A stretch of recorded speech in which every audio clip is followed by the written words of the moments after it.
नमस्कार दोस्तों, आप सभी का स्वागत है डीएस एकेडमी के यूट्यूब चैनल में।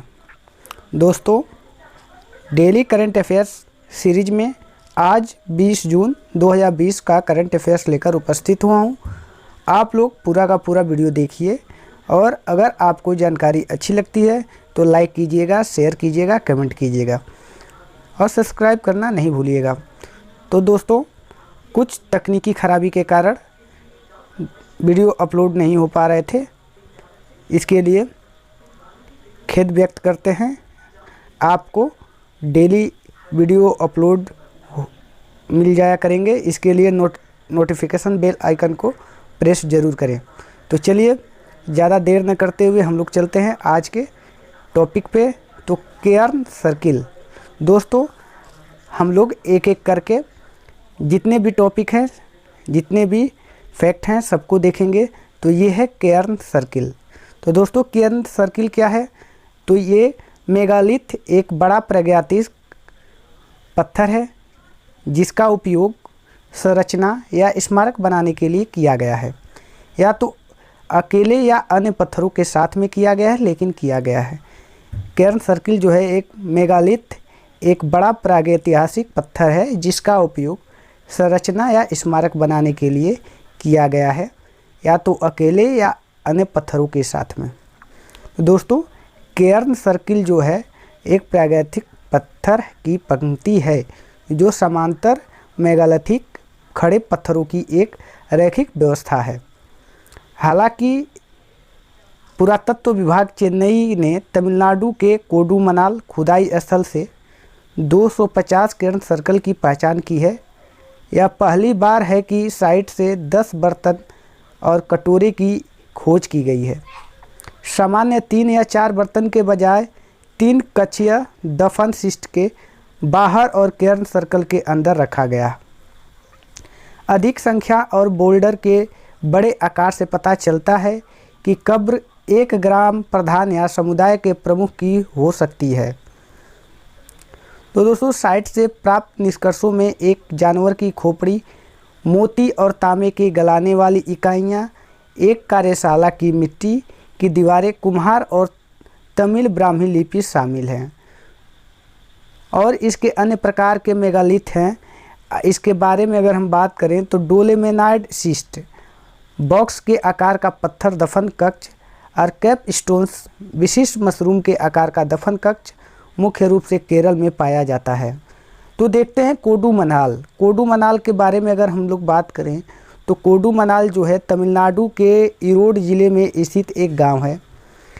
यह एक स्थान महत्वपूर्ण पुरातात्विक स्थल है। यह कावेरी की सहायक नदी नायल नदी के उत्तरी तट पर स्थित है। यह नायल है, नायल नदी के उत्तरी तट पर स्थित है। कोडुमनाल की पहले की खुदाई से पता चला है कि गांव में बहुजातीय समूह रहते थे। यह भी पता चला है कि यह साइट 5वीं शताब्दी ईसा पूर्व से 1 शताब्दी ईसा पूर्व तक व्यापार सह औद्योगिक केंद्र के रूप में कार्य करती थी। तो दोस्तों, देखते हैं अगला टॉपिक, गरीब कल्याण रोजगार अभियान के बारे में कि ये क्या है। दोस्तों, इस योजना के माध्यम से केंद्र सरकार ने प्रवासी श्रमिकों को रोजगार प्रदान करने और ग्रामीण बुनियादी ढांचा बनाने की योजना बनाई है। इस योजना के बिहार के खगड़िया जिले के गांव तेलिहार से वीडियो कॉन्फ्रेंसिंग के माध्यम से लॉन्च किया जाएगा। इस योजना कोविड-19 प्रेरित लॉकडाउन के कारण अपने गृह राज्यों में लौटे प्रवासी श्रमिकों और ग्रामीण नागरिकों को आजीविका के अवसर प्रदान करेगी। यह अभियान रुपए के परिव्यय के साथ 125 दिनों के लिए मिशन मोड में काम करेगा।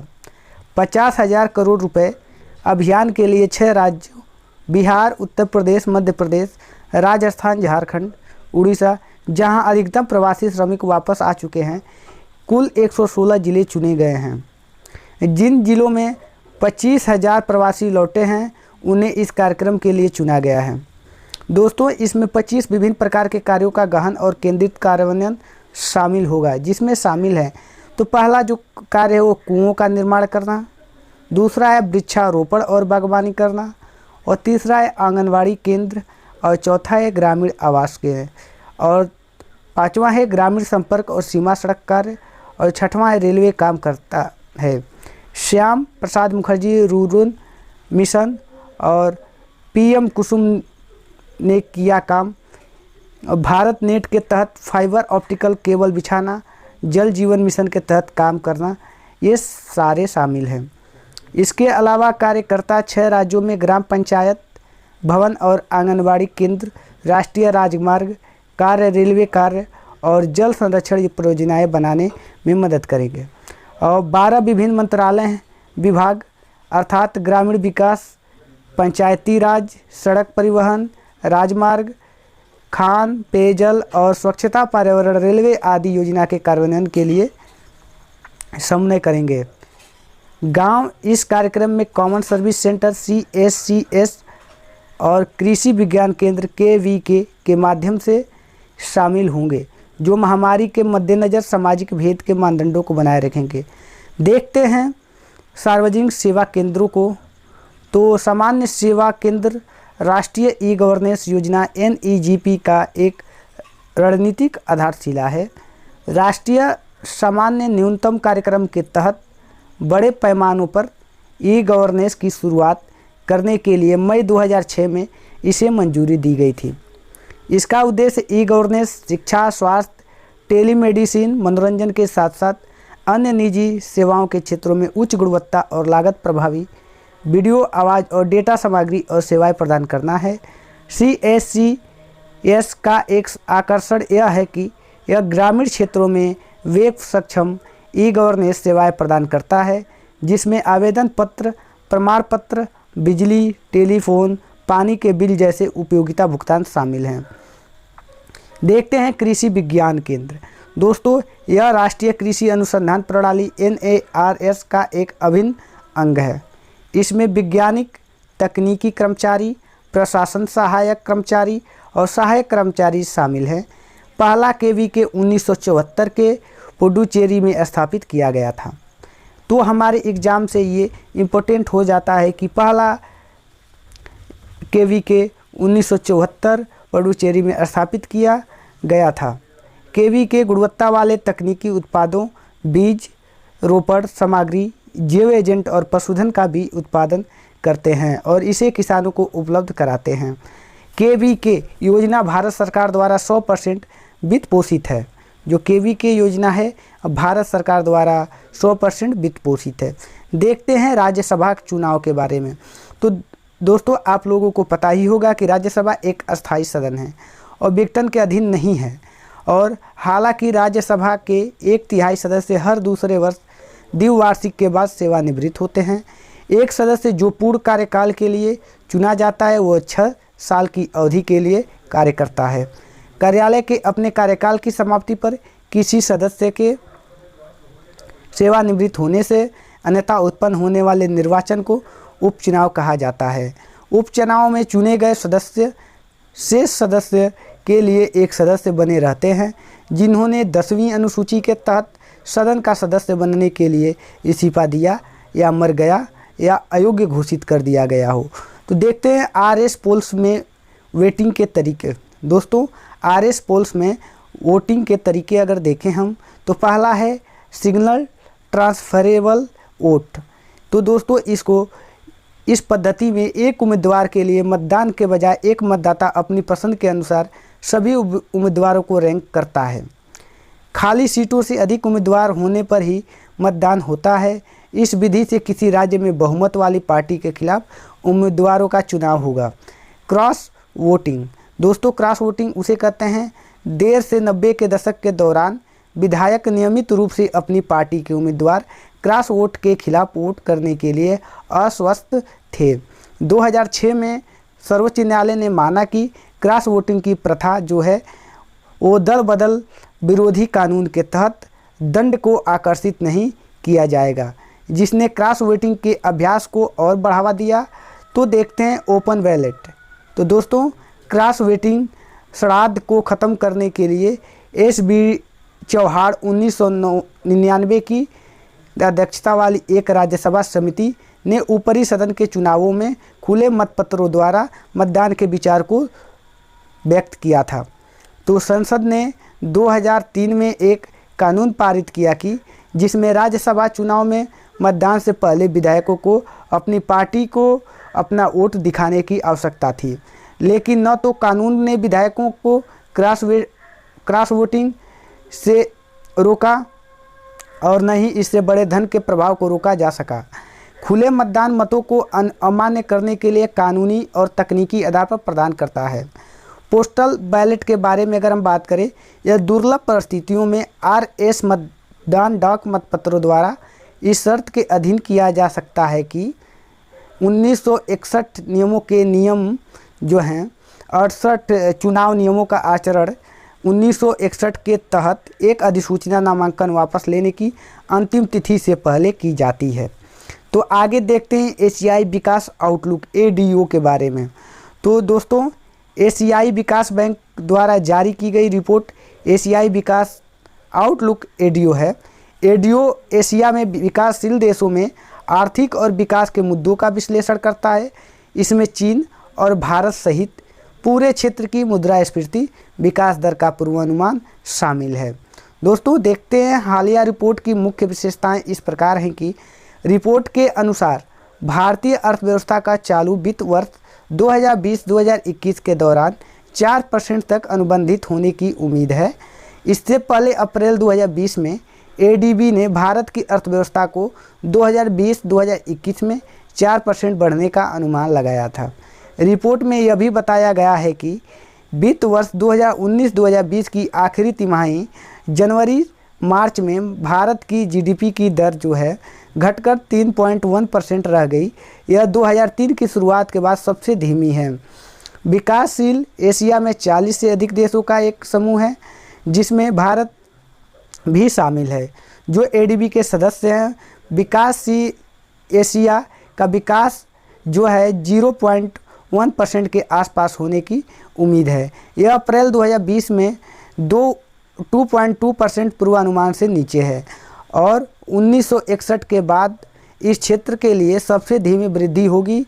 हालांकि चीन को 2020-2021 में 1.8% की सकारात्मक वृद्धि दर्ज करने की उम्मीद है। देखते हैं एशियाई विकास बैंक के बारे में।